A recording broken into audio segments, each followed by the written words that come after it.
শ্রুতীয় দর্শকবৃন্দ, শ্রোতাবৃন্দ, গ্রাম বাংলার শরীরে রক্ত হিম করে দেওয়ার মতো একটি গল্প। এটি হচ্ছে ইলিশ খেকো রাক্ষসী পেতনির গল্প। এটি যার সাথে ঘটে গেছেন তার হয়ে আমি আপনাদের সামনে এই গল্পটা বলছি। তার জীবনে ঘটে যাওয়া বাস্তব একটি ঘটনা। তো উনি হচ্ছেন আমার মামা হন, আমার মায়ের মামাতো ভাই। ওনার নাম হচ্ছে রাকিব, মোহাম্মদ রাকিব খান। তো উনি ওনার ফার্মেসি ছিলেন। তো উনি আপনার নারায়ণগঞ্জের একটা গ্রামে, ওনার বাসা থেকে ওনার ফার্মেসিটা আরও 3 গ্রাম পরে চতুর্থ একটা গ্রামে তার ফার্মেসি, অজপাড়া গাঁও। তো তিনি প্রতিদিন এখানে এসে যে দোকানদারি করতেন, তো মোটামুটি ভালোই চলছিল। আর যেহেতু উনি গ্রামের একজন মানুষ, 5 ওয়াক্ত নামাজ পড়েন, আর এইসব অদ্ভুত অলৌকিক কিছু বাজে কিছু কখনোই বিশ্বাস করেন না। তো একদিন উনি মোটামুটি একটা ভালো বয়স হয়ে বিয়ে করছেন। তো বিয়ের 40 দিন হয়নি, 1 মাসও, মোটামুটি 1 মাসের কাছাকাছি সময়। উনি একদিন রাতে তো আসার জন্য দোকান বন্ধ করতেছিলেন। তো গ্রামে সচরাচর দেখা যায় যে 8টা-9টা অনেক রাত্র। তো মোটামুটি সবাই খাওয়া দাওয়া করে শুয়েই পড়ে। আর কারেন্ট থাকা সত্ত্বেও এত লাইট, রোডে ঘাটে ল্যাম্প পোস্ট এগুলো নেই। তো উনি সাইকেল দিয়ে আসা যাওয়া করেন।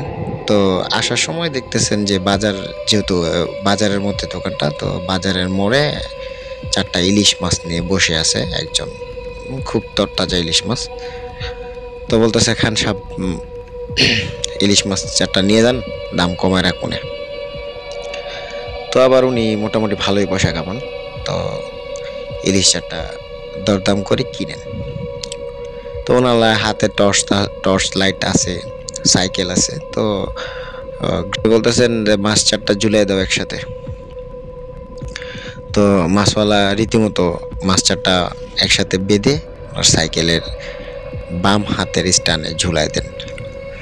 তো উনি হ্যান্ডেলের বাম সাইডে মাছটা হ্যান্ডেল ধরে আবার বাড়ির উদ্দেশ্যে বাজার থেকে রওনা দেন। তো মোটামুটি উনি ওনার মতো আসতে থাকেন। মোটামুটি যেই গ্রামে তার ফার্মেসিটা, দোকানটা, সেই গ্রাম শেষ হবে পথে। তো দেখতেছেন যে দূর থেকে টর্চের আলোতে যতটুকু বোঝা যায় একটা নতুন বউ রাস্তার পাশে দাঁড়ানো।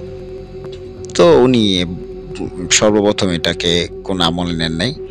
তো ভাবছেন কোনো বাড়ির বউ হয়তো রাগ করে কান্নাকাটি করতেছে। তো কাছাকাছি আসে, দেখে যে বউটা কান্না করতেছে, লাল শাড়ি পরানো, চেহারা দেখা যায় না, চুলগুলো অনেক বড় বড়। তো বলতেছে, না গ্রামে তো মোটামুটি অনেক দূর পর্যন্ত সবাইকে চেনা জানা আছে। তো বলতেছে, কি গো, তুমি কার বউ? এত রাত্রে তুমি এখানে দাঁড়িয়ে কান্না করতেছো? তো বউ কোনো উত্তর দেয় না। তো উনি আবার নিজে নিজে বলে যে, যাও বাড়িতে যাও, এত রাত্রে এখানে নতুন বউ কান্না করা ঠিক না, আশেপাশে খারাপ কিছু থাকতে পারে। তো বইলে সে রীতিমতো সাইকেল আবার চালায়া বাড়ির দিকে আসতে থাকেন। তো ওই গ্রাম শেষ হয়ে যায়। ওই গ্রামের পরের গ্রামের রাস্তায় যখন ওঠে, তো ওই পরের গ্রামের রাস্তাতেও মাঝপথে আর কি, মানে গ্রামের মাঝামাঝিতে আইসা একটা বাসজার ক্রস করতে হয়। তো মোটামুটি বাগানের সামনে দিয়ে উনি সাইকেল, যেহেতু রোড বাগানের উপরেই, বাগানের মধ্যেখানে, তো বাসজারের মধ্যেখান দিয়ে সে সবসময় আসা যাওয়া করে, এত কিছু তার ভয় পায় না। তো উনি আসতে থাকে, পরে ওই বউটা দেখে যে বাসজারের সাইডে দাঁড়ানো। তখনও সে ততটা ভয় ভীতি হয়ও নাই। তো বলতেছে, ব্যাপার কি, এত এইখানেও বউ এসেই করতেছে, কি হয়েছে, এলাকার মানুষ কি নষ্ট হয়ে গেছে নি? নতুন বউ বাড়ির থেকে কেমন বের করে দেয়, এমন বকাঝকা, একটু রাগারাগি করতেছে নিজে নিজে। তো এইখানেও এসে ঝাড়ি দিয়া ওই বউটাকে, হেই তোমাকে না বলছি তুমি এত রাত্রে রাস্তায় কান্নাকাটি করতেছে, যাও বাড়িতে যাও, আর নাইলে বলো চলো তোমার বাড়িতে দিয়ে আসি, তুমি কোন বাড়িতে। তো তখনও ওই বউটা কোনো শব্দ করে না। তো এই বইলা অনেক ঝাড়াঝাড়ি করে সে আবার সাইকেল নিয়ে হাঁটা শুরু করে।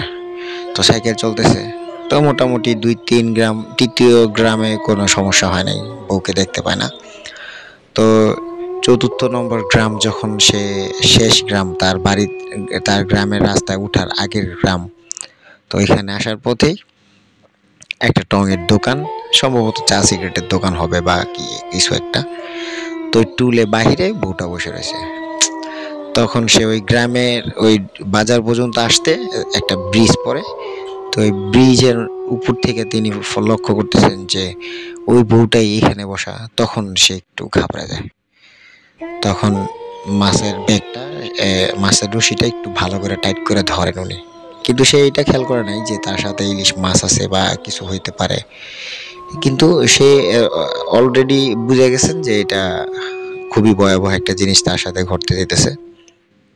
তারপরেও হুজুর মানুষ, 5 ওয়াক্ত নামাজ পড়েন, তো মোটামুটি সে মনে সাহস রাখেন, আল্লাহ বিল্লাহ করতে থাকেন যে না, যেমনি হোক আমার গ্রামের রাস্তায় আমার উঠতে হবে। তো সে সাইকেল ওই ব্রিজ থেকেই জোরে টানা শুরু করে। তো ওই মহিলাটাকে, বউটাকে ক্রস করেই সে নিজের গ্রামের মোড়, 3 রাস্তার মোড়, নিজের গ্রাম মানে লাস্ট গ্রামের শেষ মাথা আর তার গ্রামের রাস্তার শুরু, ওইখানে এসে দেখে ওইখানেও মেয়েটা দাঁড়ানো। তখন সে রীতিমতো সাইকেল থামায় দেয়। আর রাস্তাটা অনেক চিপা ছিল, অনেক সরু। সেই রাস্তা দিয়ে যে যাবে বা মানে মাঝামাঝি পথে দাঁড়ানো, তারপরও সে ভয় মানে কাতর হয় না। সে অলরেডি বুঝে গেছে তার সাথে খুবই খারাপ একটা জিনিস পিছনে রাখছে। তো সে বিশ্বাস করতে বাধ্য হয় যে না, ভূত বলতে কিছু আছে। তো সে খুবই ভয় পায়। তারপরে চেষ্টা করে, সে বলতেছিল যে আমি খুবই চেষ্টা করতেছি যে তার চেহারার দিকে যেন আমি না যাই। তারপরও সে বাম সাইডের পাশ কাইটা সাইকেল জোরে টানার চেষ্টা করে মোটামুটি তার বাড়ির কাছেই বাজার, ছোট্ট একটা বাজার। তো ওই বাজার থেকে পশ্চিম সাইডে মোটামুটি 300-400 গজ দূরে তার বাড়ি। তো বাজারে আবার তার ছোট ভাইয়ের ফার্মেসির দোকান। তো এখানে একটা চায়ের দোকান খোলা থাকে সবসময়। তো মোটামুটি ওই চায়ের দোকান পর্যন্ত আসা মানে ঘামায় গেছে, একটু আতঙ্ক। তো চাওয়ালা আবার জিজ্ঞেস করে, যেহেতু ভাই কাছাকাছি ভাই, আর একই গ্রামের, একই মহল্লার, একই পাড়ার, তো যে রাকিব ভাই কি হয়েছে, কোনো সমস্যা, কোনো কিছু? কয় না ভাই, কোনো সমস্যা হয়নি। তো সে ওই চাওয়ালার কাছে কথাটা লুকায়। তো চাওয়ালা বলতেছে, ভাই ইলিশ মাছ 4টা কই থেকে আনলেন? পরে বলতেছে এমন এমন বাজার থেকে এমন এত দামে কিনে নিয়ে আসছে। তো বলতেছে যে আপনি নতুন বিয়ে শাদী করছেন মিয়া, এত রাত্রে তো ইলিশ মাছটা আনা ঠিক হয়নি। কয় না, আল্লাহ ভরসা কিছু না, ভূত বলতে কিছু নাই। তখনও তারা সান্ত্বনা দিয়ে সে আবার সাইকেলটা স্টার্ট করেন। তো সাইকেল চালাইতে চালাইতে তো তার বাড়ির আসার 4-5 বাড়ি আগে একটা বাঁশঝাড় আছে বাড়ির কোনায়, তো বাড়িও আছে। তো আয়সা দেখেন এই কোনায় ঘুমটা সরাইয়া দাঁড়ায় আছে, চেহারা দেখা যায় না, মানে বোর মাথায় ঘুমটা নাই। তো বলতেছে যে তখন মানে মোটামুটি রাস্তা বন্ধ, সে আর চাইতে পারতেছে না, বলতেছে দে। তো সে তো সুরা কালাম ছোট ছোট পড়তে থাকেন, মানে পুরা ভয় পেয়ে যান। দে আমারে দে, মাছগুলা দে। এমন একটা ভয়ানক কণ্ঠে বলতে থাকেন যে মাছগুলা আমার হাতে দে, আমি খাবো। তখন সে জোরে চিৎকার দিয়ে সাইকেল ফালাই মাছ নিয়ে দৌড় দেন। তো দৌড় দেওয়ার পরে দেখে পিছনে ফিরে নাই। তো সে আবার পিছনে যায়, সাহস করে সাইকেলটা উঠায় নিয়ে তো দেখে যে আশেপাশে কেউই নেই। তো তার বাম হাতে মাছগুলো ছিল। তো সে অনেক ভয়ে ভয়ে, যেহেতু বাড়ির কাছে, তো চিল্লা ফাল্লা চিৎকার পাকার করতে করতে সাইকেলটা নিয়ে মাছগুলো নিয়ে বাড়ির কোনায়। যখনই তার বাড়ির পরিবেশটা হচ্ছে, তার বাড়ির চতুর্পাশে ওয়াল দেওয়া, বাউন্ডারি করা। তো বাউন্ডারির এক কর্নার থেকে তার মেইন গেট প্রায় 20 ফিটের মতো দূরত্ব। সো ওই কর্নারে রাস্তাটা সর্বোচ্চ 4 ফিট, 3.5-4 ফিট হবে। তো খুবই সরু রাস্তা। ওই রাস্তায় ওই কর্নারটা মানে তার বাড়ির সীমানা, এখন সে পাড়া দিবে এর আগে দেখে যে তার বাড়ির কর্নারে বিবস্ত্র এক চেহারায় ওই শাড়ি পরাই ওই মহিলাটা, যে এখনো বললাম মাছগুলা দিয়ে। তো তখন তো সে পুরাই বাকরুদ্ধ হয়ে যায়, জোরে চিৎকার বাকার করতে থাকে যে মা, তার ওয়াইফের নাম ধরে ডাকাডাকি করতে থাকে। তো নতুন বউ অতটা বা আতঙ্কিত না। তো হঠাৎ নতুন বই বাসার বিল্ডিং এর কেচি গেট খুলেই বের হয়ে আসে। তো সে সাইকেল ওই কর্নারে ফালায় রেখেই একবারে বাড়ির ভিতরে দৌড় দেয়, গেট খুইলা দৌড় দিয়ে পরেই যাইয়া বউর হাতেই মাছটা দেয়। যখনই বউর হাতে মাছটা দেয়, ওনার মা পিছনে আস্তে আস্তে ওনার বউ মাছটা হাতে নিয়ে নেয়। হাতে নেওয়ার সাথে সাথে বউ পাগল, মাথার চুলগুলা ছেড়ে দেয়, সাথে সাথে বিশ্রী আবন্ড ভাষায় গালাগাল শুরু করতে থাকে। আর তার যে কাপড়ের আঁচলটা কোমরে বাইধা উঠানের মধ্যে মাছগুলারে ফালায় আশ্রয়া কামড়ায় মাছগুলারে খাইতে থাকে। কাঁচা মাছগুলা, ইলিশ মাছগুলা চাবায় কাঁচা খাওয়া শুরু করে দেয় ওনার বউ। তখন আর বাড়ির মানুষজন সবাই উঠে যায়, দেখতে থাকে তার এই অবস্থা। তখন সবাই যা যতটুকু বুঝার তো বুঝেই। তো পাশেই তাদের পারিবারিক মসজিদ আছে, মসজিদের ইমাম সাহেব আছে। তো ইমাম সাহেবকে ডাকা হয় রাত্র প্রায় 11টা-12টা এমন সময়। তো ইমাম সাহেব আসেন, অনেক ঝাড়ফুঁস করেন, তো কোনোভাবেই সে যাবে না। তারপর নতুন বিয়ে, মুরব্বীরা গ্রামে একটা কথায় আছে যে মুরব্বীরা বলে 40 দিন একটু সাবধানে থাকার জন্য। তো তার সাথে যে পিচাসটা ছিল সে বলে যে আমি চাইছিলাম, আমাকে মাছটি দেওয়া হয়নি, আমাকে যদি মাছগুলো দিয়ে দিত আমি ওর ক্ষতি করতাম না, আমি এখন আর যাবো না, আমি ওর ক্ষতি করে আমি যাব। তো দেখা যায় যে রাত্রে 2-3টা বেজে গেছে। আমার নানা, আমার যে মামার সাথে ঘটনা, তার আব্বা আবার মেম্বার ছিলেন গ্রামের, মোটামুটি অনেক সম্মানী লোক। তো সে তার বাড়িতে এমন ঘটনা, মোটামুটি আশেপাশে সব বাড়ির থেকে মানুষজন চলে আসে। তো 2-3টা বাজে যায়। ঘটনা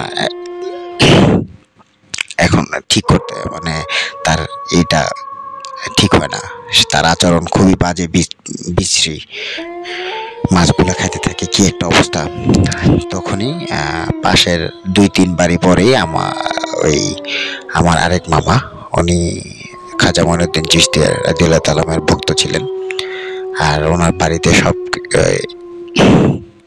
আজমির শরীফের সেই চলতো। ওনার বাবা পীর সাহেব টাইপের লোক ছিলেন। তো উনি আসেন, আসার পর তার এই কন্ডিশন দেখে সবকিছুই শুনেন, জানেন। তারপরে আমার এই মামা তারে ঝাড়ফুঁক শুরু করেন। তো দেখা যায় যে আস্তে আস্তে ফজরের পর এই পিচাস পেটনি তারে ছাড়াইতে পারেন।